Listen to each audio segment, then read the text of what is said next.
انسان کبھی نہیں مرتا، یہ لوگ ہیں جو مرتے ہیں۔ یہ میں اکثر سوچا کرتا تھا، اور یقین جانیے جب امیر بھائی کا سنا تو اب یہ محسوس ہوتا ہے کہ واقعی وہ بات ٹھیک ہے کہ لوگ تو مرتے ہیں لیکن انسان نہیں مرتے۔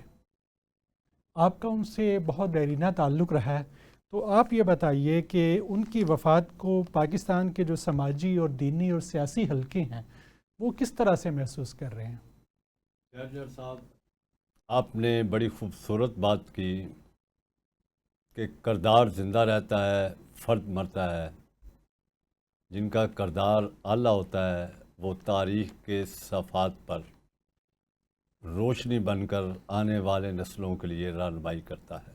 جی، امیر العظیم بھی ایسے ہی افراد ملت میں سے تھے۔ کائنات کا یہ اصول ہے کہ جس کو آنا ہے اس کو جانا ہے۔ یہ اصول جب سے یہ دنیا مارز وجود میں آئی روز اول سے ہے، اور جب تک یہ دنیا رہے گی اسی طرح رہے گا۔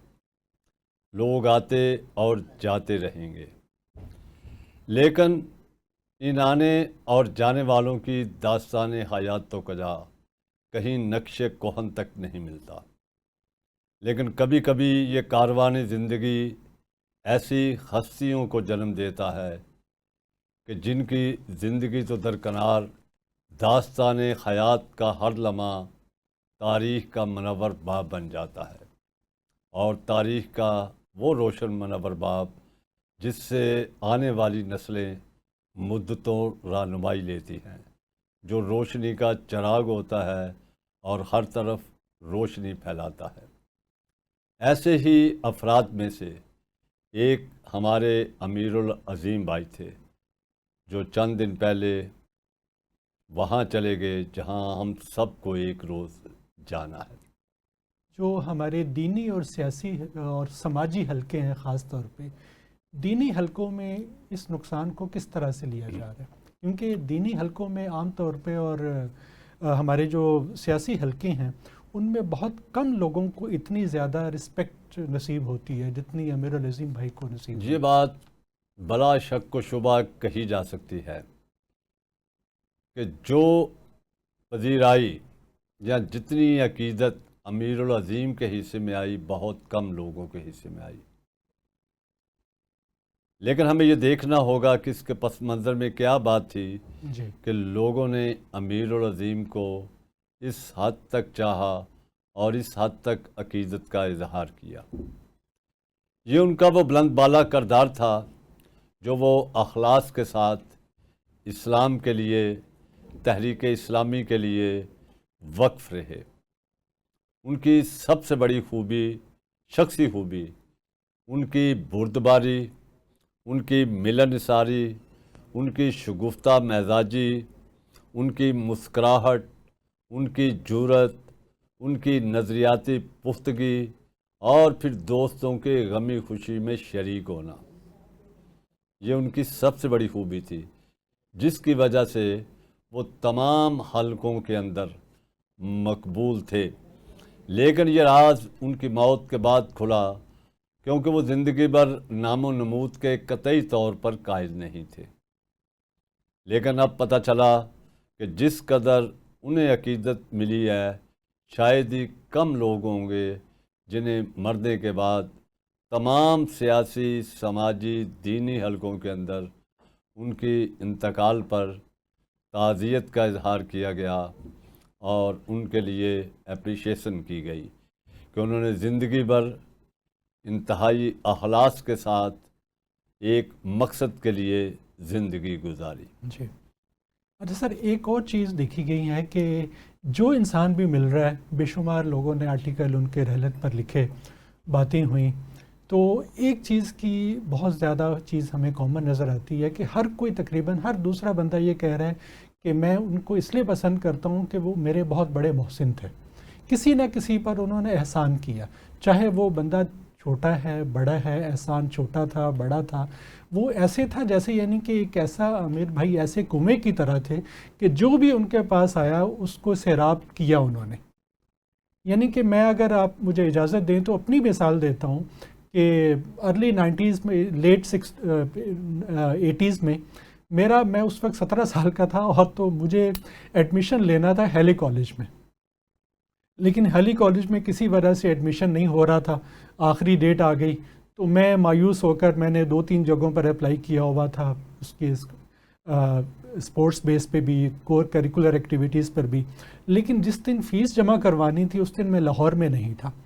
اب میرا ان سے کوئی بظاہر بہت زیادہ کوئی پرانا تعلق نہیں تھا، ہمارے اور امیر بھائی کے ایک مشترکہ دوست تھے ایوب میر صاحب، تو میں جب مایوس ہو کر لاہور سے چلا گیا 2-4 دن کے لیے اسلام آباد مری وغیرہ کہ جی میرا ایڈمیشن تو ہونا نہیں، میں حیران رہ گیا جب میں واپس آیا تو ایوب بھائی نے مجھے بتایا کہ یار آپ کا داخلہ ہو چکا ہے۔ میں نے کہا کہ میں نے تو فیس جمع نہیں کرائی۔ انہوں نے کہا کہ ہمارے ایک دوست ہیں امیر العظیم صاحب، MBA ڈپارٹمنٹ کے سینئر تھے ہمارے، تو انہوں نے فیس جمع کرا دی۔ میں نے کہا کہ وہ تو مجھے جانتے نہیں ہیں، انہوں نے کیوں جمع کرا دی؟ کہتے نہیں یار وہ کہہ رہے تھے کہ بہت دفعہ وہ بندہ آیا تو آج وہ نہیں ہے، تو کیوں نہ اس کی فیس جمع کرا دیں، بعد میں وہ کر لیں گے۔ اب ایک بندے کو آپ جانتے نہیں ہیں اور اس کی ہزاروں روپیہ فیس جمع کروا رہے ہیں تو یہ کتنی بڑی بات ہے۔ تو ایسے اس طرح کے بعد میں مجھے پتہ چلا کہ اس طرح کے چھوٹے بڑے تمام احسانات ہر ایک پر کیے ہیں۔ اور پھر وہ گردوارے کی تعمیر کا واقعہ وہ بڑا مشہور ہوا کہ کس طرح ہمارے سکھ بھائیوں کی جو متبرک ترین جو جگہ ہے گردوارہ صاحب، تو اس کی تعمیر کے لیے اس زمانے میں لاکھوں روپیہ جمع کر دینا 2-4 گھنٹے کے اندر اندر، اور اپنے سکھ بھائیوں کو دے دینا اور ان کا زمین خریدنا۔ اور یہی وجہ ہے کہ آپ یہ دیکھیے کہ ایک تو اقلیت سے تعلق ہے ان کا، لیکن اس کے باوجود ان کے جانے پر کہہ رہے ہیں کہ دنیا بھر کے جو گردوارے ہیں وہاں پر ان کے لیے دعائے مغفرت ہوئی ہے۔ یہ سر کتنا بڑا اعزاز کی بات ہے۔ شاہجر صاحب دیکھیے، جو بڑے لوگ ہوتے ہیں وہ نام و نمود کے قائل نہیں ہوتے، ان کا کردار جو ہے وہ بولتا ہے۔ جی سر۔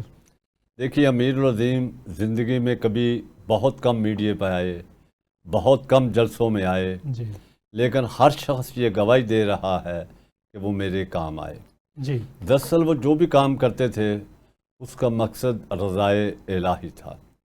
کوئی بھی غریب ان کے پاس گیا، کوئی سائل گیا، کوئی مسئلہ لے کر گیا، وہ اپنے دوستوں ملنے والوں کی کوشش کرتے تھے کہ ان کی ضرورتیں پوری کریں، ان کے مسائل حل کریں۔ جی بالکل۔ اب ان کے انتقال کے بعد جو کہانیاں سامنے آ رہی ہیں بڑی حیران کن ہیں، اور ان کی شخصیت کو انتہائی بلند بالا کر کے پیش ہو رہی ہیں۔ دیکھیے جیسے ابھی آپ نے سکھوں کا ذکر کیا، اس طرح بھی 2-4 روز پہلے جاوید چودھری کا کالم آیا، تو وہ ایک معمولی سے اخبار میں لکھتا تھا، اسے پورے ملک میں کوئی بھی نہیں جانتا تھا، لیکن امیر العظیم نے انہیں میر شکیل الرحمان سے ملوایا جی ہاں۔ اور وہاں پر اس کا کالم شروع کروایا۔ جی اس کالم کے نتیجے کے اندر ایک تو اس کو مالی افزودگی ہو گئی، دوسرا وہ پوری دنیا کے اندر جانا پہچانا جانے لگا۔ جی بالکل۔ آج جو اس کا نام اور مقام نظر آ رہا ہے، اس کے پس منظر میں امیر العظیم کا ایک رول ہے۔ جی بے شک۔ تو امیر العظیم ان لوگوں میں سے تھے کہ جو کوشش کرتے تھے کہ دوستوں، ملنے والوں کو، سائلوں کو ان کی زندگی کے اندر جو مسائل درپیش ہیں اس میں شریک ہوں، ان سے جو ممکن ہو سکتا تھا وہ تعاون کرتے تھے، جی اور یہی چیز ان کے اعلیٰ کردار اور اخلاق کی آئینہ دار ہے کہ انہوں نے کس طرح لوگوں کی خدمت کی، جس کے نتیجے کے اندر آج پوری قوم یہ محسوس کرتی ہے کہ ہم ایک عظیم انسان سے محروم ہو گئے۔ جی بالکل۔